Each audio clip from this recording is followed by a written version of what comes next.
He's turning Clint Boyer into the wall, collecting Joey Logano. Caution flag is out. That was a real act of a champion. Almirola slides in. Did the leader take the white flag before the caution came out?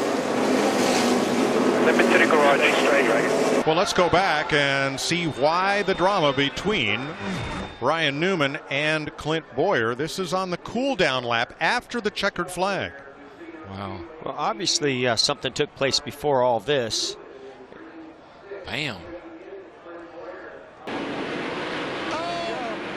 Jimmy Johnson gets turned right in the front of Mark Martin. John Andreas in the crash. Gordon just got bumped. Jeff Gordon just got, I don't know how much damage. Robbie Gordon just got the back of, look at this. Robbie's getting into everybody tonight. Oh, that's Villeneuve, and that's going to be trouble. Pappas is off into the wall. That was a bonehead move right there by Villeneuve. Yeah, that was ridiculous. Good job. And Brian Scott in the gravel trap. Right through the grass. That was not a move of a veteran. I thought the 22 was going to do something stupid.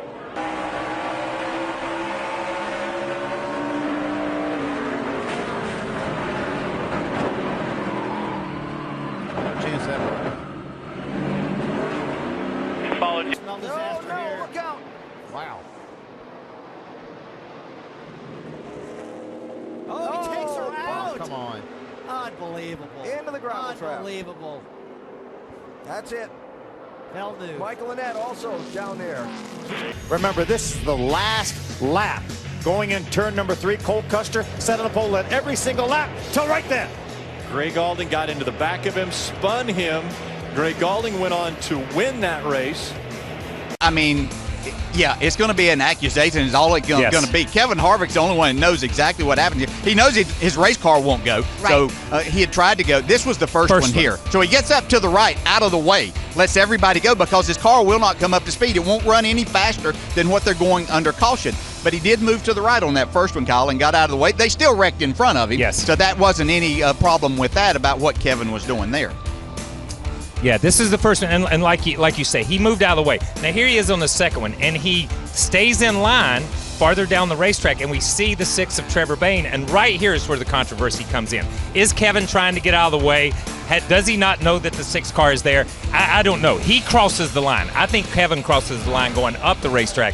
We heard the entire Gibbs organization almost when we interviewed him say that was done on purpose because he couldn't afford to lose any spots to make this chase. And I have no problem with him staying in line because he saw what could happen on the first one, and he was doing everything that he could. Stay in line. If they go around you, that's one thing. And so the deal's going to come, as Kyle's just pointing out, that it looked like his car did move to the right, but is he just once the one car started around the 6 car, that first one. So that's going to create a lot of issues, but again, it's accusations that Kevin's the only one that knows. And I'm not calling Kevin out. Only the guy that sits in that car knows what went on. That's the way it is. We can talk about it all we want to, but only the guy that sits in that car. If something did go wrong, that's the guy that has to look at himself in the mirror.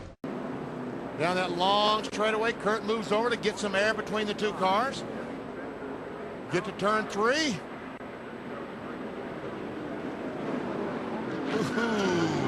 just booted him out of the way. Wow, that's not good. No. I mean, here you got the guy coming. Okay, he passed him clean, and you can see the car was slowing up in front of you. I don't think Kurt's going to let that one go over too easy. Go on now on the cool down lap. Yeah, I can understand them a little bit. They were having some contact at the end of the race, but not sure about some of this other stuff. I didn't see a whole lot that Denny Hamlin did wrong in that in trying to race in that scenario there.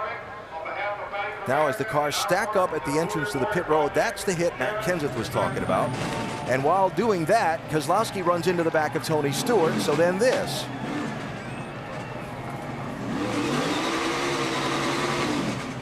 We've been told that Matt Crafton has been released from the infield care center. Declined the opportunity to speak with our reporter as John West Townley and Spencer Gallagher exchanging words, and they're going at it. This is going to be good here. Hope the trucks aren't coming. John West Townley and Spencer Gallagher down there in turn 1. And there's points for a takedown. And the fans are loving it. Townley and Gallagher. John West Townley landed a couple of good blows there.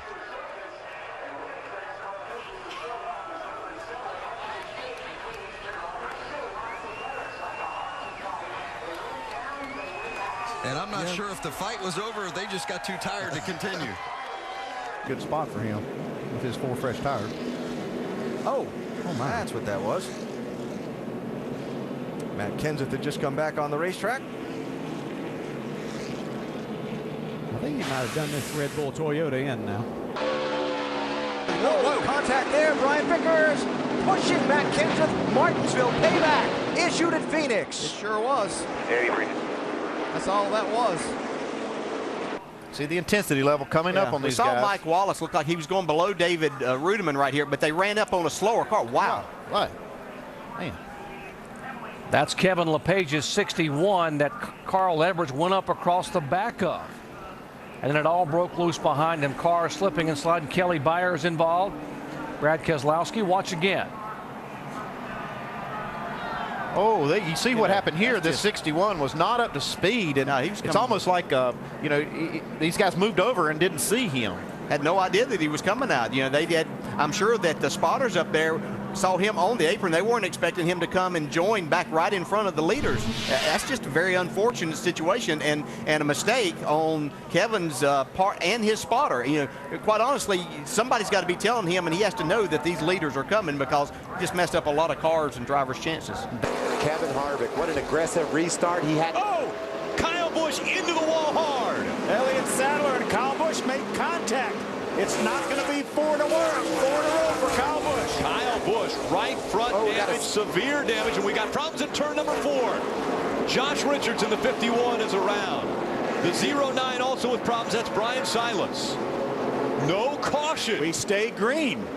Those guys all got going in a hurry. Kyle Busch trying to make his way down the racetrack. He is still slow as we pass the halfway point. Kyle working his way through 3 and 4. Now he ducks down to the bottom of the track, but he stays on the track. Elliott and Kyle had issues earlier in the race. You remember when Elliott and Kyle got together and Elliott ran up and sort of hit Kyle in the back to let him know he didn't like what he saw. And there Kyle goes for retaliation. Hits the 24 of Elliott Sadler. Sadler goes around. This time the caution comes out. Holy cow. Riding along with Kyle. This is what happens. Into the wall. I think that's a situation where he thought he was clear. He came off that corner like he was clear. And this is the retaliation. Elliott Sadler tries to go by. Kyle Busch speeds up, clips him in the left rear, spins him around, and then hits him in the left rear again. Yeah, we're really fortunate that nobody else was involved, and that's the problem when you're going to look at James. You're going to take matters in your own hand. There was a guy on the inside, the 31, that's battling for this championship. If he gets caught up in it, then that's, you know, residual that shouldn't have happened. Watch, he spins him around, but it looks like he even goes after him again and tries to clobber the left rear of that truck. Spot away. How about that young driver, Ron Hornaday, trying to get by Kyle Busch here? Ooh, close. Wide into turn 4. That moves Kyle Busch all the way up the racetrack. He has to catch it before he gets to the wall. And Hornaday catches the wall. Caution's out, caution's out. Caution is going to come out. Both drivers trying to get by. Look like the 17 of Timothy Peters. They slid up the racetrack, and now Kyle Busch not happy at all. It's all good, dude. And Kyle Busch is going to turn the 33 to the wall. Our championship contender Hornaday in the wall. Well, Kyle Busch should be parked for this race and maybe the rest of the season for that. Holy cow, I can't believe he did Championship that. contender Ron Hornaday hard into the wall. Kyle Busch sends him in. You all right? You know, we saw him playing games like that at Martinsville, but we're running over 180 miles an hour here. Window net down on the 33 of Hornaday. The garage. The 2 trucks were trying to get by the 17 of Timothy Peters. I think it was a 07. Oh, the 07, excuse me. Pencil, what I was getting at. That is unbelievable. Yep. And that takes that 33 truck out of this championship hunt, I believe. Hornaday coming in just 15 points back. Definitely in this championship hunt. Gained 32 points on the lead of this championship in 4 races and have it all come to an end like that. Obviously, Kyle Busch is really mad at Ron Hornaday as they went side by side by that lap truck of the 07 of Johnny Chapman. Here it is right here. They go side by side. Hornaday has to go up. Kyle squeezes down on Ron, but Ron he's got to be in control of his truck. They both do a little bit of contact into the wall, but I believe those trucks could be repaired and maybe race for the win still. And the caution has come out now. Right now, the caution is already out. A little bit more damage on Ron Hornaday's truck. Very minimal damage to that 18 truck, but this is when he's going to show his displeasure to Ron Hornaday. He gets up against him, and he just won't never turn him loose, Mikey. He's running wide open in the back of that truck, and he finally turns him head on into that outside wall.